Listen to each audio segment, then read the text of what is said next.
Hello everyone, કેમ છો? તો આજે સવારમાં અમે ગયા હતા ગાયત્રી માતાજીના મંદિરે ને ત્યાં આવી સરસ મજાની રંગોળી કરી હતી. આજે જમવાનામાં મેં બનાવ્યું હતું પનીર ટીકા મસાલા. કેવું મસ્ત દેખાય છે. સાંજે અમારે મૂવી જોવાનો પ્લાન હતો કેમ કે આજે મારા ભાઈના વેકેશનનો લાસ્ટ ડે છે. તો પહેલાં અમે પહોંચી ગયા હતા ક્રિસ્ટલ મોલમાં કેમ કે આઇનોક્સ ત્યાં જ છે.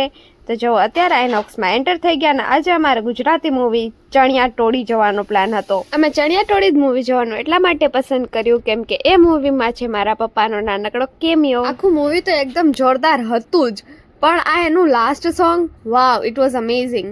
મૂવી જોઈને લાગી ગઈ હતી ભૂખ, એટલા માટે અમે ગયા હતા બર્ગર સિંગમાં બર્ગર ખાવા માટે ને મારો કાનો ઊભો છે ગેટ પાસે મારું વેલકમ કરવા માટે. મેં ત્યાંનો બર્ગર ફર્સ્ટ ટાઈમ ટ્રાય કર્યો અને મને કાંઈ ખાસ મજા ન આવી. ઘરે આવીને મેં કર્યું તમારા લાઈક ઓફ ધ ઓર્ડર. આ તો આજનો મારો વિડીયો. જો તમને મારા વિડીયોઝ ગમતા હોય તો like share and subscribe to my channel and thank you so much for watching.